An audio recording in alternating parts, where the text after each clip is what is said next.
పెద్దవాళ్ళు ఎక్కువ మెజారిటీ శాతం మోర్ దాన్ అబౌవ్ 50-45 ఆ స్టెబిలిటీ మీద నమ్మకం లేదు. మొత్తానికి పవన్ కళ్యాణ్ స్టేచర్ మీద స్టెబిలిటీ మీద. ఇప్పుడు 2014 వచ్చేసరికి స్టెబిలిటీ మీద నమ్మకం వచ్చింది. At the same time concern 24 వచ్చాయి, కన్సర్న్ కూడా యాడ్ అయింది. మూడవది టూ మచ్ కాన్సన్ట్రేషన్ మీరు పిఠాపురం మీద చేయడం వల్ల వైఎస్ఆర్సీపీ దాని యొక్క ఎఫెక్ట్ బటర్ఫ్లై లాగా అన్ని నియోజకవర్గాల్లో వీళ్ళు క్రోడీకరించేదానికి ఇంకా బలంగా పనిచేసేందుకు వర్కౌట్ అయింది. మీరు మామూలుగా అసలు పవన్ కళ్యాణ్ గారిని కన్సిడర్ చేయకుండా మీరు మామూలుగా మాటల్లో చెప్పినట్టే పక్కన పెట్టబ్బా అని అంటున్నారు కదా, అదే విషయం నిజంగా చేసుకుంటుంటే నిజంగా వంగకేతర కొంచెం వచ్చిండేవాళ్ళు. మీరు అందరు క్యాడర్ మొత్తం పిఠాపురంలో దింపేసరికి వాళ్ళకి అడ్వాంటేజ్ అయింది. అది క్రోడీకరించేసరికి మిమ్మల్ని టూ మచ్ టార్గెట్ చేస్తే మీ ఫ్యాన్స్ అంతా మీ వెనకాల నిలబడతారు కదా. అవును, అట్లా అంతేగా టూ మచ్ టార్గెట్ చేస్తే ఫ్యాన్స్ అంతా మా వెనకాల నిలబడతారా అన్నట్టుగా ఉంటుంది. ఓకే, అది మీకు రైల్వే కోడూరులో ఎఫెక్ట్ పడింది. అక్కడ ఏ కమ్యూనిటీ కావచ్చు, సానుభూతి పనులు కావచ్చు, మామూలుగా చాలా సెక్షన్స్ లో వైఎస్ఆర్సీపీకి అసెంబ్లీ ఓటేసే వాళ్ళు కూడా మా వాడు గెలవాలి ఇక్కడ అసెంబ్లీలో వైఎస్ఆర్సీపీ అన్న పైన జగన్ అని రావాలి, పిఠాపురంలో అంటే పవన్ కళ్యాణ్ గెలవాలి ఒకసారి కూడా, మరి ఏదో కష్టపడుతున్నాడు కదా అన్న సానుభూతి కూడా తెచ్చుకున్నారు ఒక లేరు. ఓకే, కోర్ వైఎస్ఆర్సీపీ అభిమానులు కూడా పిఠాపురంలో జగన్ పవన్ కళ్యాణ్ తీవ్రంగా కోరుకునే స్టేజ్ లేదనమాట. సో ఆ ఎక్స్ట్రా లేయర్ కూడా యాడ్ చేస్తున్నారు. కోర్ అభిమానులు కోరుకోవడం సహజమే, కోర్ అభిమానులు ఒక వయస్సులు కూడా తెచ్చుకోగలి నెక్స్ట్ లేయర్ యాడ్ అయింది. ఇతర కమ్యూనిటీలో కూడా ఒక సాఫ్ట్ కార్నర్ యాడ్ అయింది. సరే కికే గారు, వైఎస్ఆర్ కాంగ్రెస్ పార్టీ ఓడిపోవడానికి ఒక 5 రీజన్స్ చెప్పండి నాకు చాలు. ఫస్ట్ మెయిన్ కారణం కూటమి సార్. రైట్. రెండో అంటే అది కూటమి వైపు కాబట్టి కూటమి వైపు. రెండో ప్రధాన కారణం జగన్మోహన్ రెడ్డి గారు ఎమోషనల్ టచ్ మిస్ అయ్యారు జనాలతో, ఎమ్మెల్యేలతో, మండల స్థాయి నాయకులతో, పీపుల్ తో ఒక టచ్, అంటే ఎలా ఉంటారనేది తెలియాలన్న కోరికతో రకరకాల ఎమోషనల్ వచ్చి దీంట్లో చాలా ఉంటాయి. మీరు పీపుల్ తో కనెక్ట్ అయ్యారు అనుకోండి. ప్రజా సంకల్ప యాత్రలో ఆయన నడిచి వెళ్ళాడు, అందరితో బాగా ఎమోషనల్ వచ్చేది. కేవలం నేను జగన్మోహన్ రెడ్డి అనే అతను రాజశేఖర రెడ్డి కొడుకుని నాకు ఓటేయండి అని అలా అది ఉపయోగపడింది. బట్ ఆయనతో పాటు ఎమోషన్ టచ్ ఇచ్చేది, దాంతో పాటు రకరకాల ఫ్యాక్టర్స్, ఇన్ని ఎమోషనల్ టచ్ అనే ఫ్యాక్టర్ కింద వస్తాయి. పాదయాత్ర కావచ్చు, ఫోటోస్ కావచ్చు, హగ్స్ కావచ్చు, అన్ని. సెకండ్ వన్ ఇవన్నీ ఎమోషన్. ఇది సెకండ్ పాయింట్. మూడో పాయింట్, మీరు వెల్ఫేర్ స్కీమ్స్ నమ్ముకోవాలి అన్న డిసిషన్ తీసుకున్నారు చూడండి, అది బ్లండర్ మిస్టేక్. అది ఒక 5% ఖచ్చితంగా వెల్ఫేర్ స్కీమ్స్ కూడా ఓట్లు పడతాయి, పడవని కాదు. 5%, 6% మీకు ఉన్న కమ్యూనిటీలో ఉన్న మీ కోర్ దాంట్లో యాడ్ అవుద్ది. బట్ అది కరువు తీసుకునేందుకు ఎక్స్ట్రా 10% యాడ్ అవుదని నేను పోయినసారి నుంచి మొత్తుకునే ఉంటున్నా. మీరు ప్రజల్లో మార్పులు చేర్పులు తీసుకొస్తే ఏదైనా మామూలుగా జీవితాల్లో మార్పులు, మంచి స్కూల్స్ కానీ మార్చి మొత్తం ఇప్పుడు గవర్నమెంట్ స్కూల్స్ పోతున్నారు విలేజ్ లో, దేశం మొత్తం ఇక్కడ చూస్తుంది. నిజంగా అంటే మీరు అసలు అడ్వర్టైజ్ చేయకుండా ఆ తల్లిదండ్రులు తిరిగి 4% ఓట్లు ఇప్పిస్తారు. సో ఆ ట్రాన్స్ఫర్మేషన్ చూపించాలి, ప్రజల జీవితంలో ట్రాన్స్ఫర్మేషన్ చూపించాలి. అకౌంట్స్ లో ట్రాన్స్ఫర్మేషన్ అవుద్ది. అకౌంట్ లో పడినప్పుడు మొన్న 300 ఉంటే ఇప్పుడు 3000 వేసి 3300 అవుద్ది. అది ఆ ట్రాన్స్ఫర్మేషన్ ఎమోషనల్ కనెక్షన్ కాదు. అంటే అప్పుడు క్యాస్ట్ కంటే క్యాస్ట్ ఓట్ బ్యాంకింగ్ అంటే పైన ఒక లేయర్ వేయగలిగితే, ఆ లేయర్ అనేది రకరకాల ఆప్షన్స్ ఉంటాయి ఒక్కొక్క పార్టీకి, ఒక లేయర్ వేయగలిగితే ఆ లేయర్ వల్ల ఎక్స్ట్రా ఓట్ బ్యాంకింగ్ ఉంటుంది. ఈ 3 ప్రధానమైన కారణాలు సార్. మిగతా కారణాలు రోడ్లు కావచ్చు, లేకపోతే ఎంప్లాయీస్ కావచ్చు, అన్ఎంప్లాయ్మెంట్ కావచ్చు, లేకపోతే గంజాయి కావచ్చు, కడప ఇష్యూస్ కావచ్చు, రాజధాని ఇష్యూ కావచ్చు, వైజాగ్ లో రాజధాని ఓన్ చేసుకోవడం కావచ్చు, నియోజకవర్గాల ఎమ్మెల్యే సెలక్షన్ కావచ్చు, ఎమ్మెల్యేని సరిగ్గా మార్చకపోవడం కావచ్చు, మార్చడం సరిగ్గా నియోజకవర్గంలో మార్చకపోవచ్చు, ఎన్ని ఫ్యాక్టర్స్ ఒక సెక్షన్. ప్రధానంగా ఈ 3 కారణాలు మారుంటే చాలా దగ్గర గెలిచుండేవాళ్ళు. సో తెలుగుదేశం పార్టీ, తెలుగుదేశం జీరోలో ఉంది, పార్టీని పైకి తీసుకొచ్చారు అని పైకి తీసుకురావాలన్న ప్రయత్నం అయితే జరిగింది చంద్రబాబు నాయుడు గారి ద్వారా. కానీ ఆయన అరెస్ట్ ప్రభావం అనేది కనిపించింది పార్టీ మీద అని అంటున్నారు. నిజమేనా? అది 100% ఉంటుంది సార్. అరెస్ట్ నేను చెప్పిన ఇందాకని లాస్ట్ ఫ్యాక్టర్ సార్. అరెస్ట్ కావచ్చు, లేకపోతే మనకు లాస్ట్ ల్యాండ్ టైటిలింగ్ యాక్ట్ కావచ్చు, లేదా ఇవన్నీ లాస్ట్ ఫ్యాక్టర్, అవి కూడా ఉన్నాయి ఫ్యాక్టర్. ఫస్ట్ ప్రధానమైన ఫ్యాక్టర్ వీళ్ళు గెలవడానికి కూటమి. సో ముగ్గురు జతకట్టడం ప్రధానమైన ఫ్యాక్టర్. రెండో ప్రధానమైన ఫ్యాక్టర్ వైఎస్ఆర్సీపీ నుంచి కూటమికి ట్రాన్స్ఫర్ అయిన ఓట్ బ్యాంకింగ్. ఇది వైఎస్ఆర్సీపీ నేను మీకు ఇస్తున్నటువంటి ఓట్ బ్యాంకింగ్, నేను గిఫ్ట్ రూపంలో మీకు ఇస్తున్న ఓట్ బ్యాంకింగ్ మీరు తీసుకుంటున్నారు. తీసుకుంది నేనే కదా, అంటే అసలు ఇవ్వాలి కదా ఫస్ట్. అవును, ఓకే ఓకే. నేను ఇచ్చేది కదా, నేను రోడ్ల పరంగా మీరు ఒక 1% ఇచ్చాను, ఒక పువ్వు ఇచ్చాను, లేకపోతే ఇంకోటి ఎంప్లాయీస్ పరంగా ఒక పువ్వు ఇచ్చాను, ఇవన్నీ కలిపితే ఒక బుకే అయింది. అవును, అంతే, కరెక్ట్. ఆ బుకే ఇచ్చింది ఎవరు? బుకే ఇచ్చింది జగన్మోహన్ రెడ్డి గారు ఇచ్చారు.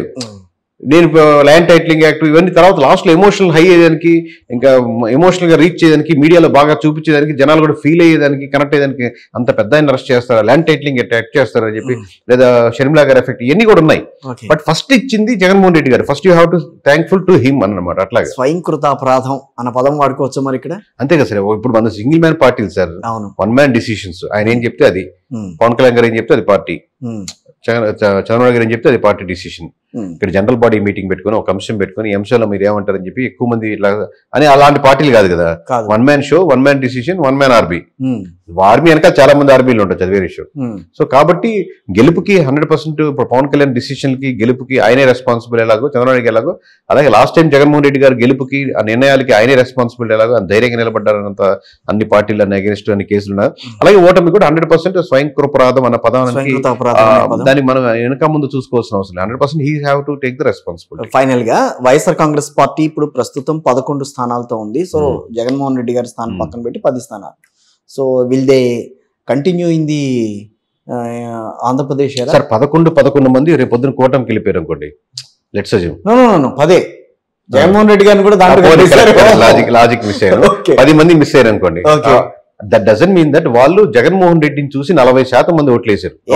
నేను అడుగుతున్నాను, ఎందుకంటే 100కి 40% 1,33 లక్షల మంది, 1,30 రౌండ్ ఫిగర్ చెప్తాం సార్, 1,00,000 మంది పైన అనుకుందాం, పోనీ 33 లక్షలు మామూలు కోర్ ఓటర్స్ అనుకుందాం.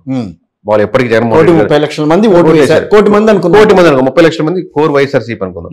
1,00,000 మంది మీతో పాటే ఉంటామన్నా అని ఓటేశారు. అవును, మేము పవన్ కళ్యాణ్ తో ఉన్నాం, చంద్రబాబుతో ఉన్నాం. దాళ్ళు ఈ 10 మంది కాదు చూడాల్సింది, మీరు 1,00,000 మంది ఉన్నారు మీ వెనకాల. అది అది అది దాన్ని చూసుకుని విజనర్ గా వెళ్ళితే ఏ పార్టీకైనా ముందుకు వెళ్తుంది. 23 వస్తేను, గతంలో టీడీపీ వస్తే అసలు ఉంటుందా ఉండదా అన్న ఆలోచన వచ్చింది. ఇనిషియల్ గా సార్ మనం బాగా ఫెయిల్ అయినప్పుడు ఆ క్షణం మళ్ళీ పాస్ అవుతామా అని ఉంటది.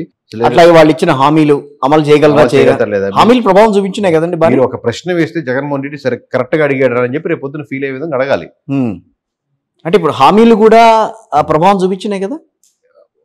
అంటే వీళ్ళు కూటమి ఇచ్చిన హామీలు కూడా లేదు సార్.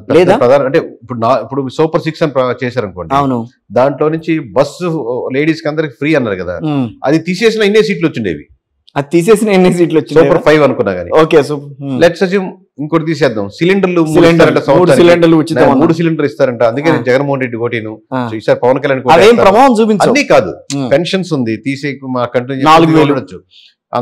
అలాంటి కొన్ని ఎఫెక్ట్ ఉంటాయి. కొన్ని పెన్షన్స్, కొన్ని స్కీమ్స్ ఏంటంటే ఎక్స్ట్రా మైలేజ్ ఇచ్చేదానికి, ఎమోషన్ కొంచెం వెయిట్ చేసేదానికి.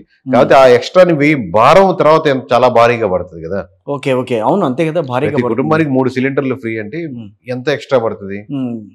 గతంలోనే రుణమాఫీ చేయమనంటే, రైతులు రుణమాఫీ చేయమంటే నేను చేయలేను అని చెప్పి 2014లో జగన్ గారు చేయలేమని అన్నారు కాబట్టి ఆయన అధికారంలోకి రాలేదు. 2019లోనూ అడిగారట, కానీ అది పక్కన పెట్టాం, కొన్నాళ్ళ తర్వాత అన్నారు, అది రాలేదు.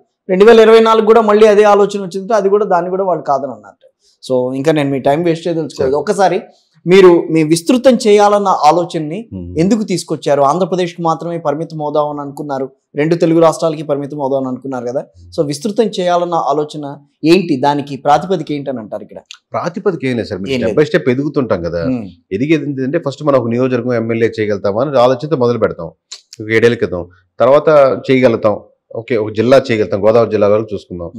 గోదావరి కదా మన పీపుల్ మనల్ని ఎక్స్పెక్ట్ చేస్తున్నారు. చివరికి కేకే లాస్ట్ నెంబర్ ఏం చెప్తాడు, కొంచెం చేద్దాం గట్టిగాని, కొంచెం ఒక్క స్టెప్ మొదలు పెట్టి 170. ఇక్కడంతా తెలుగు నడుస్తుంది, మీకు తెలిసిన వాళ్ళు ఉంటారు, అందరూ ఉంటారు. పక్క రాష్ట్రం మధ్యప్రదేశ్కి వెళ్ళారు, అటు పక్క రాష్ట్రం ఒరిస్సాకి వెళ్ళారు. How can you manage all these things? అంటే లెట్స్ సే మీరు చెప్పింది నాకు హిందీ వచ్చు, ఇంగ్లీష్ వచ్చు, అది పక్కన పెడదాం. చెప్పండి. ఇప్పుడు ఇన్ని ఆర్గనైజేషన్స్ జరుగుతున్నాయి, ఇన్ని సౌత్ ఇండియాలో కంపెనీస్ ఉన్నాయి, నార్త్ ఇండియాలో కంపెనీస్ ఉన్నాయి, ఇంటర్నేషనల్ కంపెనీస్ ఉన్నాయి. లాంగ్వేజ్ అనేది ఉంటే అడ్వాంటేజే, but that doesn't mean that లాంగ్వేజే ఒక బ్యారియర్ కాదు. మనం ఒక కంపెనీ వేరే స్థానాల్లో, మనకు ఇండియా నుంచి చైనాలో ఉన్నాయి, చైనా కంపెనీ ఇండియాలో ఉన్నాయి, వాళ్ళకి ఇండియన్ రాదు, మనకు చైనీస్ రాదు. అలా అదేం లేదు. మనం ఏ ప్రిన్సిపల్స్, ఏ అల్గరిథమ్స్, ఏ లాజిక్ ప్రకారం వెళ్తున్నాం, ఏ ప్రోడక్ట్ సేల్ చేస్తున్నాం, ఆ ప్రోడక్ట్ కి నిజంగా కనెక్ట్ అవుతారా లేదా అనే దాన్ని బట్టి ఆధారపడుతుంది. హిందీ ఇంగ్లీష్ రావడం కూడా ఒక అడ్వాంటేజ్ అవుతుంది, దాని బేస్ బట్టి వెళ్ళట్లేదు. 29కి can I expect the surrounding states of Andhra Pradesh? 100% sir, 100%. Tamil Nadu ఇటు పక్కన కేరళ అంటే పెద్ద డౌట్ గానీ తమిళనాడు కర్ణాటక అయితే 100%. తెలంగాణ ఎట్లా, తెలంగాణ ఉంటుంది, ఒరిస్సా అంటే ఈ సౌత్ ఇండియన్ మటుకు 100% సార్. ఓకే, ఏ స్థాయిలో చేయగలుగుతామో అనేది వేరే విషయం. తెలంగాణలో గవర్నమెంట్ నడుస్తుందా 5 ఏళ్ళు? అంటే అది ఇప్పుడు చెప్పలేను కష్టం, అది ఇంకా అబ్జర్వ్ చేయకుండా చెప్పలేను కానీ అబ్వియస్ గా డోకా లేదని అనుకుంటున్నాను సార్. ఓకే, ఎన్నాళ్ళకైనా ప్రాబ్లం ఏం లేదు, తెలియదు.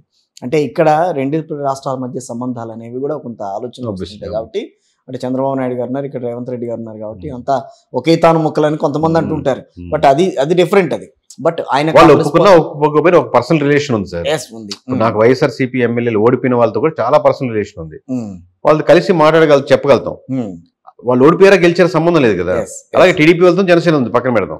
ఇప్పుడు వీళ్ళిద్దరికి వేరే వేరే పార్టీలైనా సంబంధాలు ఉన్నాయి కదా, కూర్చొని మాట్లాడుకునే ర్యాపో ఉంటే ఒక అడ్వాంటేజ్. పార్టీ ఎడ్జ్కి వచ్చే అవకాశం ఉంటుందా నెక్స్ట్ ఎన్నికల్లో? ఏమన్నా ముందుకు పైకి వచ్చే అవకాశం? ఇప్పుడు తీసుకునే స్టెప్, ఆంధ్రప్రదేశ్ రాజకీయ ముఖ చిత్రంలో అది ఇప్పుడు తీసుకునే స్టెప్స్ బట్టి, అవతల పార్టీల బిహేవియర్ బట్టి, ఇప్పుడు వైఎస్ఆర్సీపీ కాంగ్రెస్ కలిపి పోటీ చేస్తే ఒక రకంగా ఉంటుంది కదా సార్. ఎన్ని సీట్లు వాళ్ళు తీసుకుంటారు. ఇప్పుడు మీకు బీజేపీ అనేది 7 సీట్లు గెలుస్తుంది, 8 సీట్లు గెలుస్తుంది ఎక్స్పెక్ట్ చేశారా? చేయలేదు. లాస్ట్ మూమెంట్ వరకు రాకపోతే 8 సీట్లు ఉంది. అసలు బీజేపీ లేదు, బీజేపీ అంతా కాంగ్రెస్ కూడా అంతేగా మన దగ్గర. లెట్స్ అజ్యూమ్ కాంగ్రెస్ కూడా రేపు పొద్దున్న సెంటర్ లో పుంజుకోవచ్చు, కాంగ్రెస్ ఓట్ బ్యాంకింగ్ కూడా పెరగచ్చు ఇక్కడ, లేకపోతే వైఎస్ఆర్సీపీ కాంగ్రెస్ కలిపి పోటీ చేసుకోవచ్చు. చాలా ఫ్యాక్టర్స్ ఆధారపడి ఉంటాయి. రైట్.